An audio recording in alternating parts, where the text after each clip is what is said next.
Assalamualaikum warahmatullahi wabarakatuh. Selamat siang sahabat harapan dimanapun Anda berada. Semoga siang hari ini dalam keadaan sehat ya, dalam keadaan semangat. Alhamdulillah senang sekali rasanya di siang hari ini Faiz dapat kembali menyapa teman-teman sekalian. Tentunya di program kesayangan kita, Bincang Pendidikan, bersama dengan narasumber Faiz di siang hari ini, Bapak Dr. Fadlullah yang merupakan anggota Dewan Pendidikan Provinsi Banten. Assalamualaikum Pak Dokter. Waalaikumsalam warahmatullahi Apa kabar Pak Dokter? Alhamdulillah sehat. Alhamdulillah. Baik. Ini episode kesekian karena alhamdulillah banyak respon positif dari masyarakat, dari teman-teman netizen untuk program Bincang Pendidikan ini panjang durasinya. Alhamdulillah. Alhamdulillah hari ini Pak Dokter, ini hari yang sangat istimewa. Ya. Hari yang sangat spesial. 25 November 2022 tepat hari ini adalah hari ulang tahun Hari Guru Nasional. Hari Guru Nasional ya teman-teman ya, Hari Guru Nasional. Alhamdulillah di siang hari ini kita juga akan membahas tema di siang hari ini soal guru hebat. Nah, di guru hebat seperti apa nanti Pak Dokter yang akan menjelaskan. Pak Dokter, sebelum ke tema kita di siang hari ini soal guru hebat dalam momentum Hari Guru Nasional, Faiz mau ngasih challenge dulu, siap? Kapan lagi nih Faiz kasih challenge ke Pak Dokter ya? Pak Dokter masih ingat nggak guru Pak Dokter waktu SD? Oh iya. 1, 2 atau 3? Banyak. Saya bahkan guru ngaji saya atau Buyut Maryam.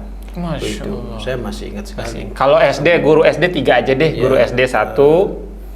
Pak Sakrudin. Pak Sakrudin. Sakrudin. Siap. Itu luar biasa. Siap. 2. Ya, kemudian ada yang itu uak saya sendiri. Siap.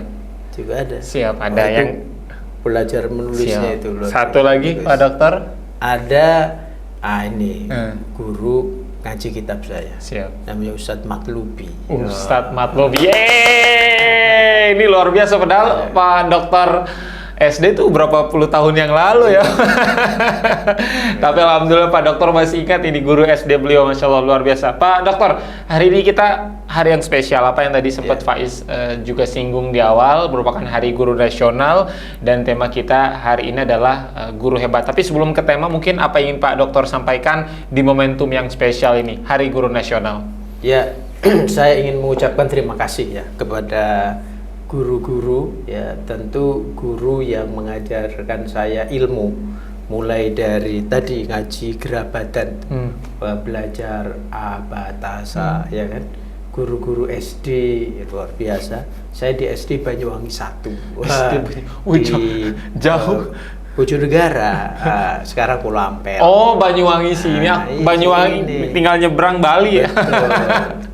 Ya, saya asli madrasah juga.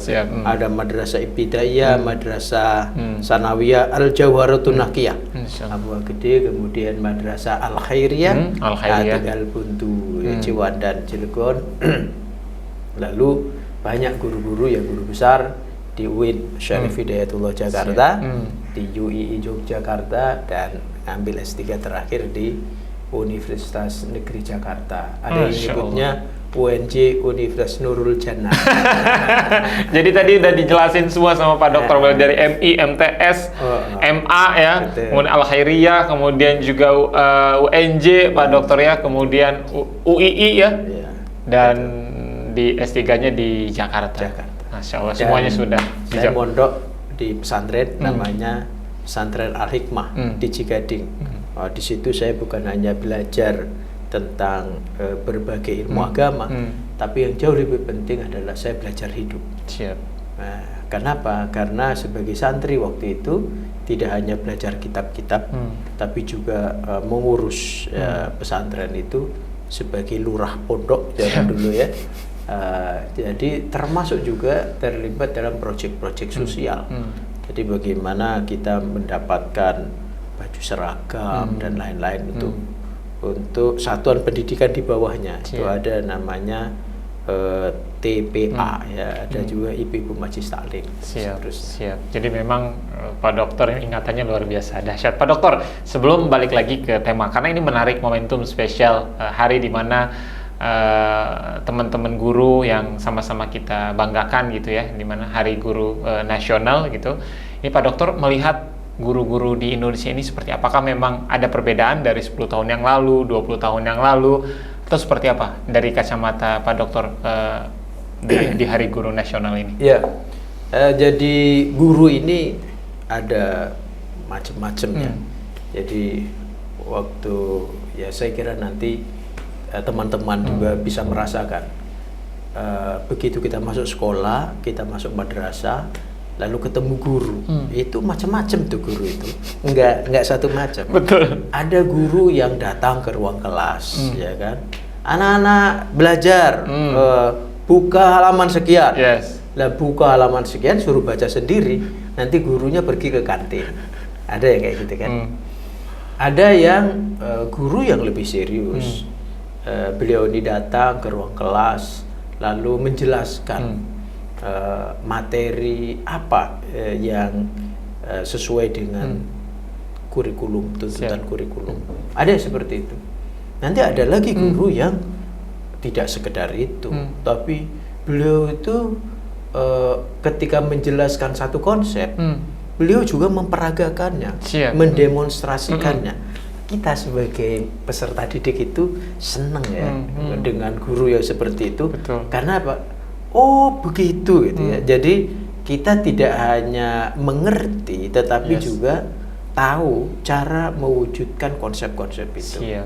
Ada guru yang seperti itu. Nah, Kang Faiz, tapi ada guru yang lebih hebat dari yang saya sebutkan tadi. Ada guru yang dia mengajak peserta didik ini, beliau ini mengajak murid-muridnya untuk mengunjungi masa depan. Kita ini diajak untuk memasuki masa depan melalui imajinasi. Wah, itu kita itu punya impian besar.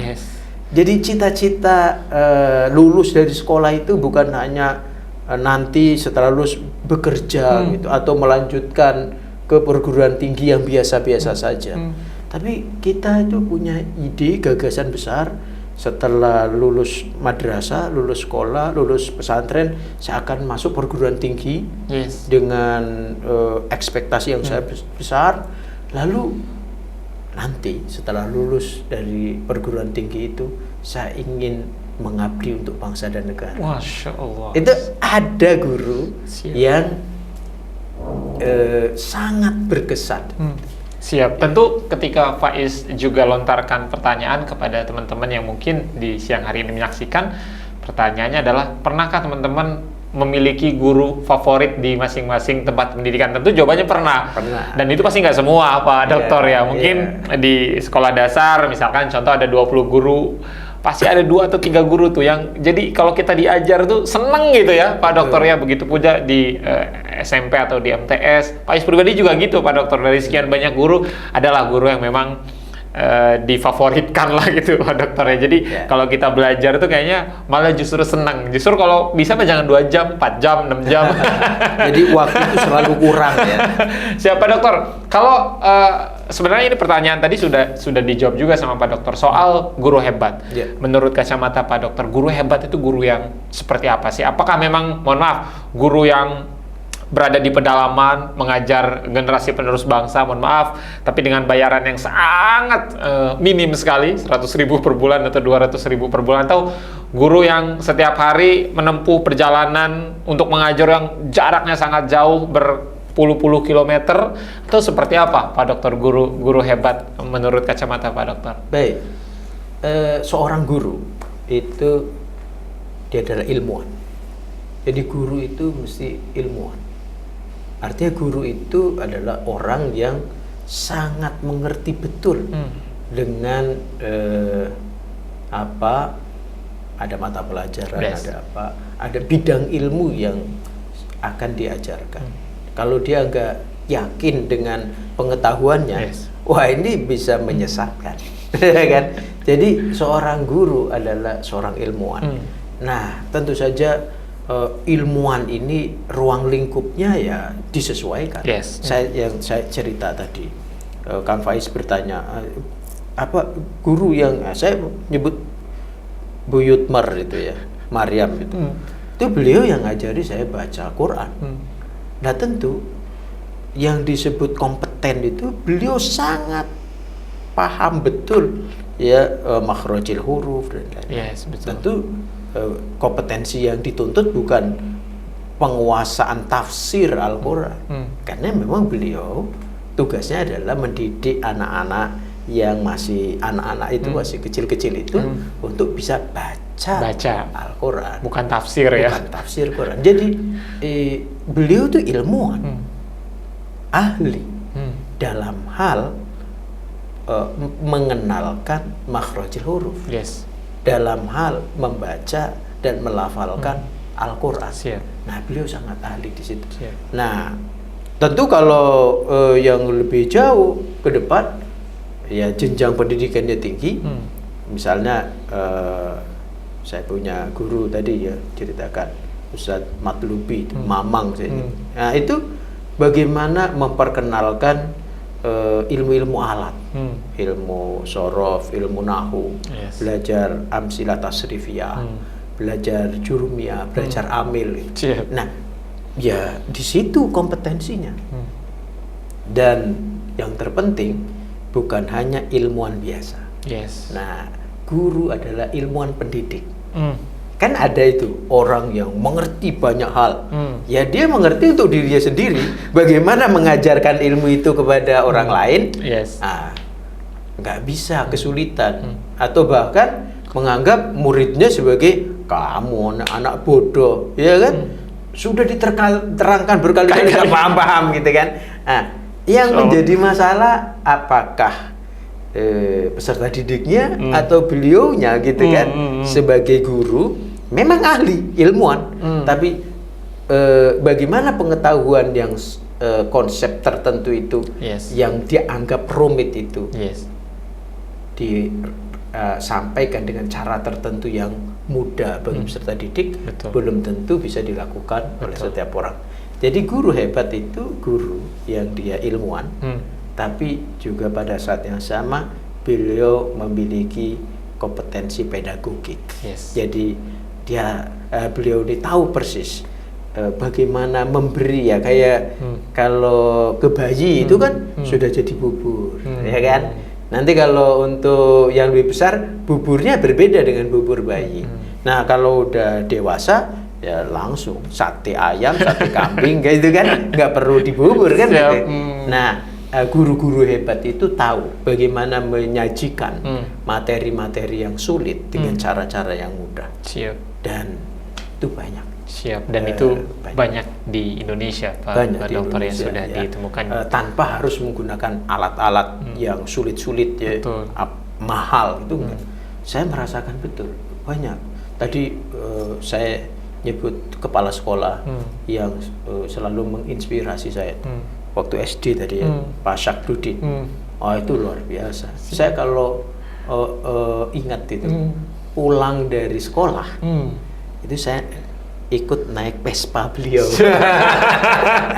Jadi bagi saya beliau bukan hanya guru biasa, tapi beliau menginspirasi. Ya, satu kesempatan tuh Kang Faiz, saya mengajar di Untirta. Salah satu peserta didiknya kepala sekolah saya itu saya malu juga gitu. Karena yang selama ini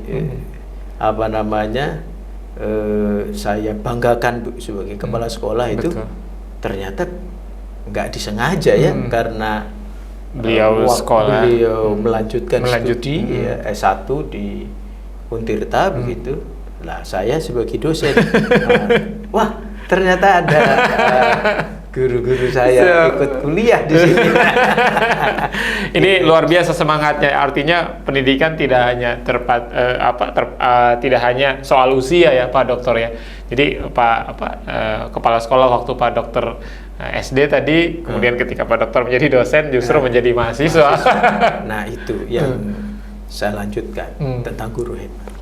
Guru hebat ini ilmuwan pendidik tadi, beliau ini kalau melihat ada orang, terutama muridnya, memiliki kompetensi, memiliki jabatan lebih tinggi, itu nggak ngiri, malah bangga.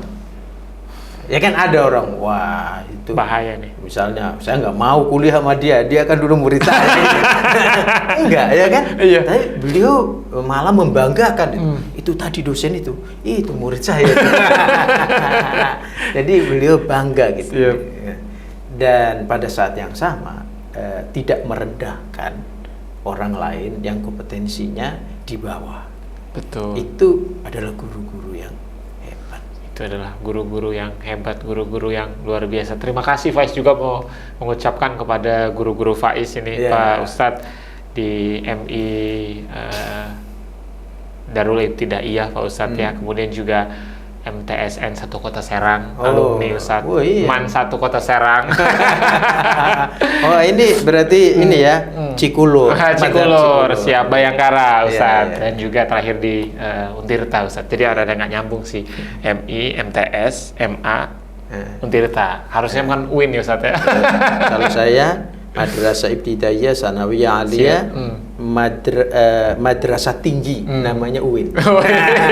Siap. Ya kan, UI masih ada Islamnya. Siap. UNJ ngajar di Untir. Siap Ustadz, ini masih dalam momentum yang spesial, yaitu Hari Guru Nasional. Tadi juga Pak Dokter sudah menjawab. Artinya kalau pertanyaannya guru hebat tadi sudah sangat dijabarkan, adalah guru-guru ilmuwan-ilmuwan yang memang mereka memiliki kompetensi dan mereka tahu apa yang harus mereka sampaikan kepada peserta didik.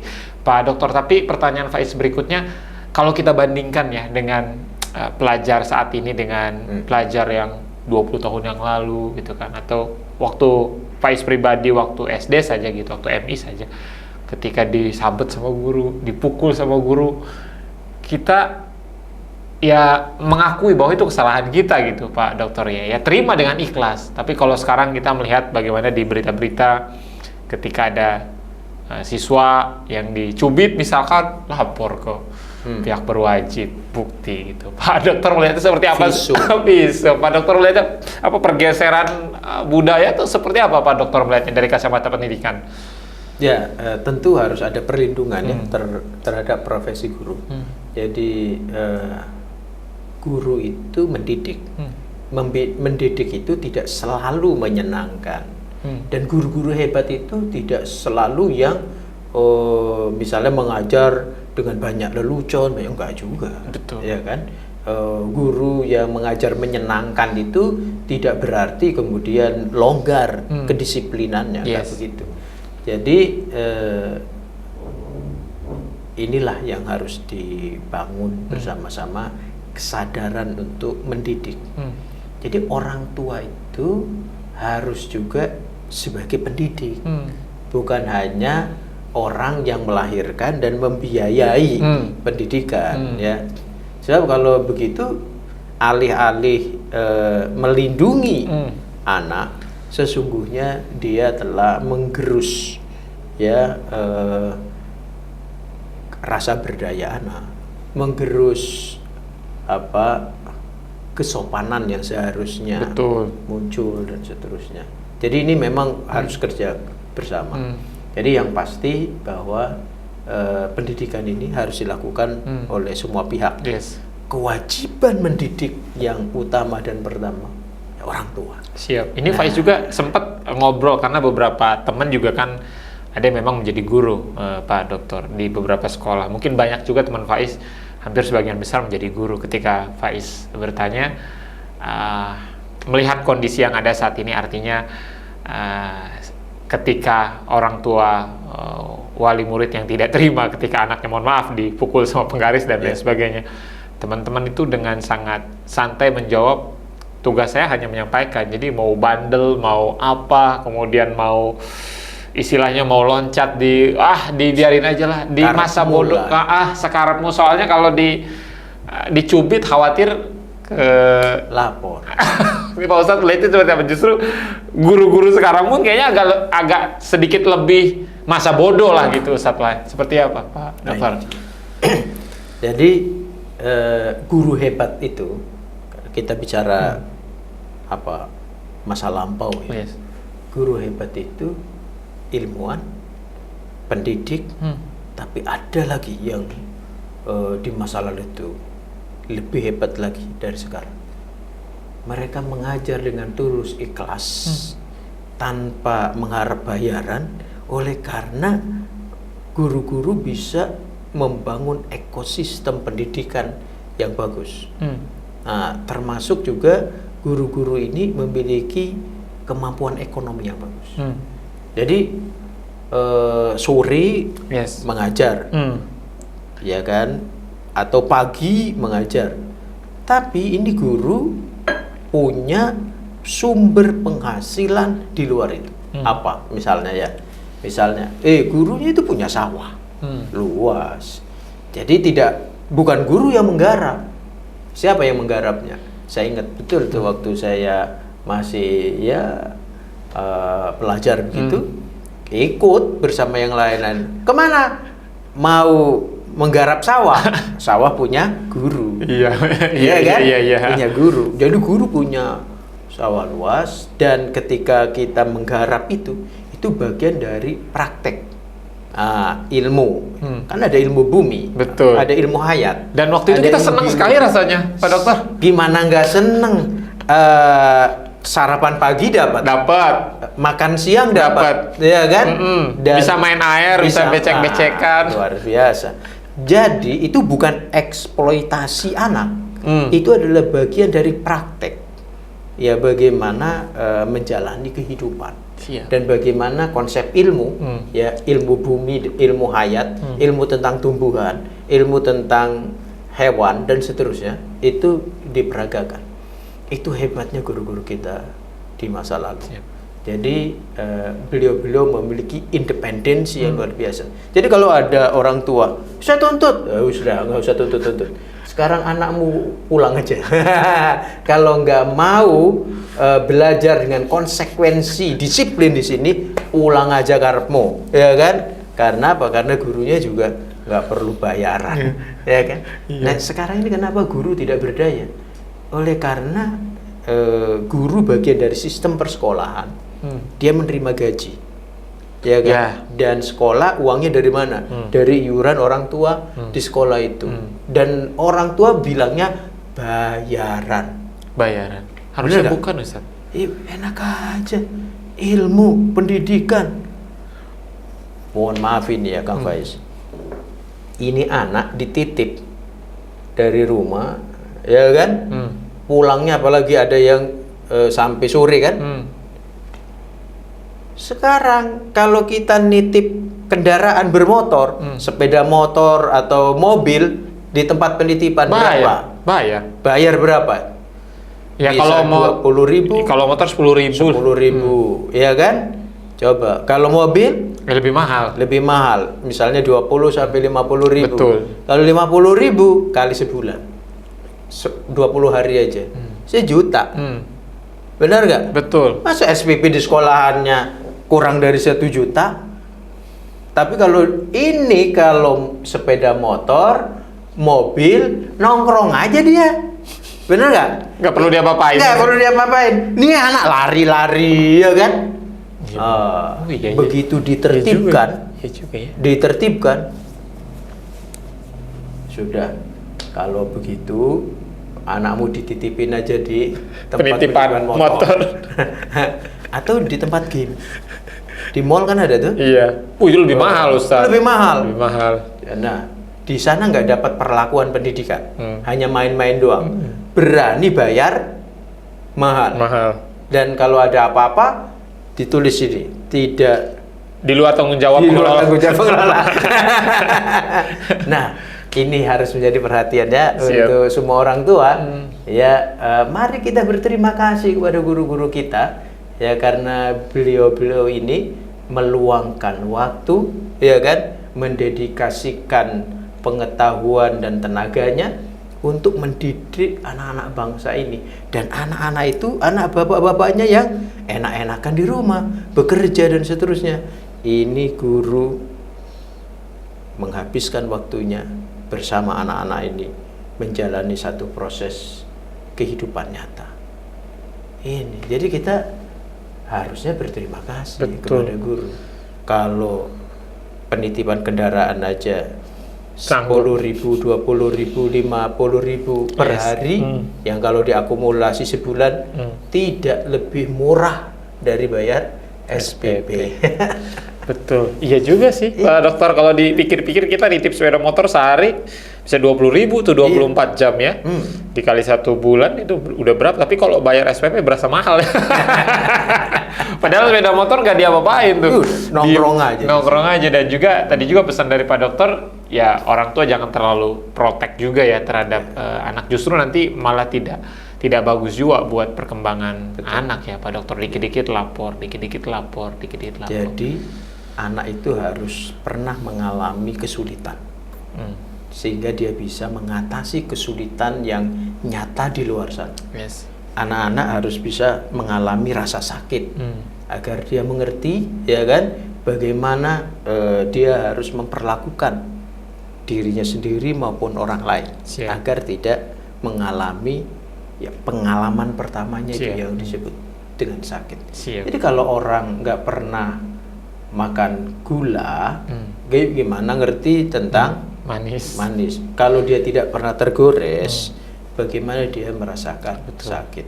Jadi ini harusnya dianggap sebagai bagian dari proses pembelajaran. Betul. Jadi jangan terlalu memanjakan juga ya Pak Dokter. Mungkin banyak juga teman-teman yang menyaksikan episode kali ini, Bincang Pendidikan, yang juga berprofesi sebagai guru dan ingin tahu mungkin tipsnya. Yang terakhir Pak Dokter, bagaimana menjadi seorang guru yang hebat, seorang guru yang tentunya lebih baik lagi. Tentu banyak juga teman-teman yang menyaksikan yang berprofesi sebagai guru ingin lebih baik lagi dalam proses belajar, dalam proses mengajar dan lain sebagainya. Mungkin Pak Dokter bisa ngasih tips atau masukan agar bagaimana menjadi guru yang hebat, tangguh, luar biasa.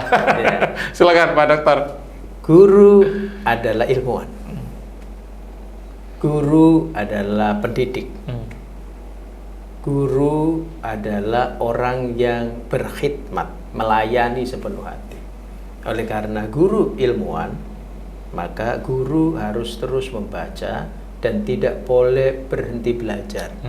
Kalau guru berhenti belajar, jangan mengajar. Kenapa? Karena dia akan tertinggal. Jadi informasi yang disampaikan tidak lagi informasi yang baru.